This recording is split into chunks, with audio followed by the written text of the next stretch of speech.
Krafty Friends, it's Jen from Katahdin Krafts, and welcome back to the CottageCutz YouTube channel today. My last project on the channel featured these Christmas puppies, and congratulations to Margaret D. You won our Christmas puppy giveaway. I will have everything linked below for you to pick up those dies. And this week's giveaway is the Jolly Santa Gnome. So please like and comment below on my video, and you will be automatically entered to win that die set. And I am featuring that adorable gnome in my vintage Christmas 12 by 12 scrapbook layout today. I had so much fun getting back into the groove of scrapbooking last month that I thought that I would give it another shot this month. And now I just dug deep into my stash and found some Christmas papers that I thought would look great with these two sets, the Jolly Santa Gnome and the Christmas tree peekers. Now I'm only going to use the Christmas tree out of that, as you will see soon. All right, so I dug into my stash and found this really pretty vintage look, and I thought that these papers would go really well with the photos that I selected, which were of my Christmas tree last season. And I did do more of the country-ish vintage kind of look. And then this set of paper all coordinated together as well. So that also helped me with selecting my papers. And I just went and picked the side that I liked the best. And then I started with that. And then I decided to also cut all my die cuts out of the same coordinating papers. And that is something different than I have not done before, but I like the different look that this tree gave me. Last week I used my Copic markers on it, and then this to cut it out of this Christmas paper that had some boughs, some pine boughs on that, and incorporate that into the tree. I really like that look. And then I thought that this nice pattern would be great for Santa's outfit to give him a little bit of a vintage look. And then I just went ahead and I used my little finger dauber and some walnut stain Distress Oxide ink, and I went around all the edges of my die cuts and my papers as well. So you can see I'm going to use my little tweezers, and I'm just going to go around, and that gives everything a little bit more dimension and just a little bit more interest. And especially when you're going to start layering all of that together, it makes those pieces just pop up off of each other. Plus it tones down all of the look a little bit. And again, I wanted it to look like that distressed old vintage look. And then I also incorporated some solid cardstock. I just went and found my scraps. I keep a big scrap bucket, and I just dug through that, so I didn't have to use any papers, just for a little piece. So that's what scraps are great for when you're doing all these die cuts. I absolutely love digging into that and using up some of those pieces that it just lay around. And anyway, so yeah, I used some coordinating solid pieces of scrap card stock, and I kept it all in neutral, kind of off-white colors, blacks, browns, and again that cream. And then I'm going to distress all of that as well with the oxide ink. And now I'm going to start assembling all of my die cuts after I've already gone around the edges.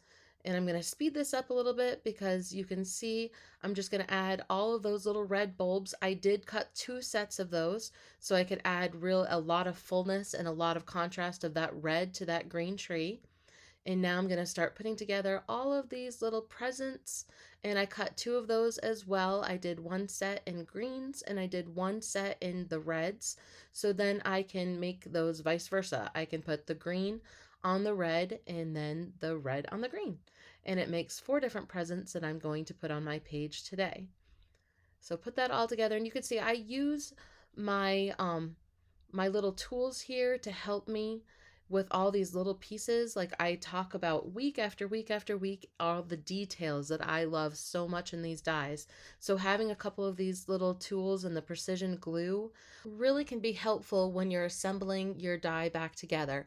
And again, they come with these great color photos, and I always keep this by my workspace when I'm putting together my pieces. In that way, that's a great guide. And now I'm going to put his little nose onto his stash, which I find that adorable. I think that's my favorite part of the gnome. I'm not really sure. What's everybody else's favorite part? I just love that little stash. It's cute. It's adorable. Love it. And I liked how these words were on this paper, and I thought that that was a really nice look on the edges of the whiteness for the edges of the hat and the coat, and then his little sleeves. Look at the details of those little shirt sleeves. Perfect. Perfection. Love it. I'm going to add his little cap or his little hat back on there. And I'm being very generous with my glue so I can make sure that that sticks well. And I do like using liquid glue for this because it gives you that just that little bit of wiggle room when you're trying to line up everything perfectly. And I'm so excited to be putting together a scrapbook page for last Christmas. Hey, I'm actually getting a page done before this Christmas. That's got to be for something, or I'm so far behind on my scrapbooking, but this is helping. I'm loving doing pages again. This is so much fun. I printed out other photos as well so I could do a coordinating page to this layout if I want to, which I probably will. I love the papers and I love these dies, and there's some other ones in this new Christmas part 1 that would coordinate for a companion page. So I think that I will put that together and have a start on my last year's Christmas. Again, that's so much better than, not starting it. Just added his little boots there, and now I have to add his arm in the little bag. And did you see when I was putting together that bag, it has a little slit that you can slide the Christmas tree and the present right into that. So it's a nice little pocket that fits perfectly. And I'm going to fit that behind his back, and then I'm going to add his arm right on top again because there is some dimension with these layers. So I'm going to be generous with my glue because that will dry clear. And then I'm going to leave the little arm part or the hand part open right now and not put glue so I can slide that present right under there. And these tweezers really do come in handy.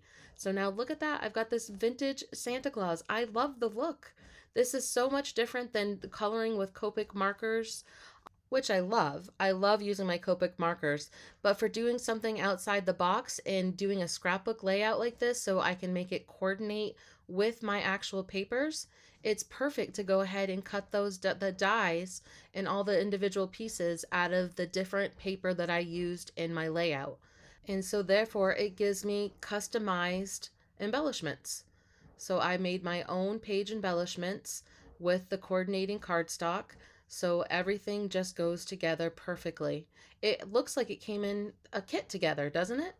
I absolutely love it. Place down those couple extra presents that I did cut because I think that they are great little space fillers down there. And then we have it all assembled. I wanted to put a title on my page this week, so I'm going to use some letters that I had in my stash, nice red ones, and a pretty script, and I'm just going to write Christmas on the top, and then I'm going to put the year, which was 2021.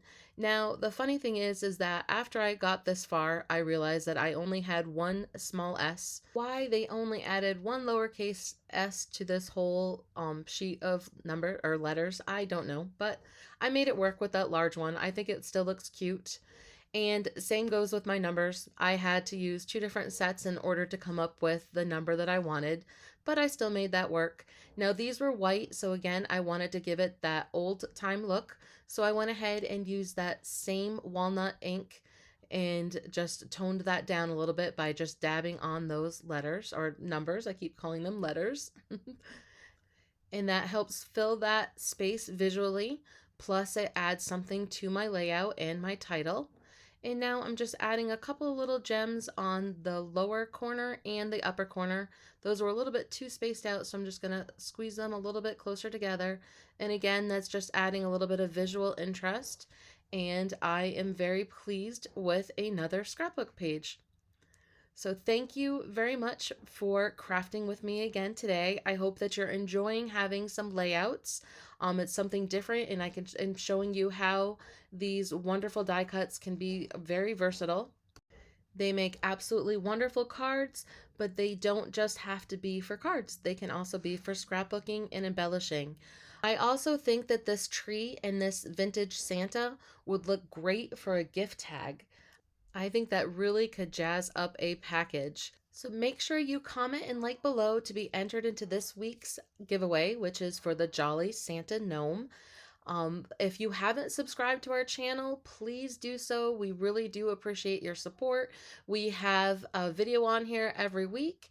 And like I said, on the blog, you will find daily inspiration. Thank you so much and happy crafting!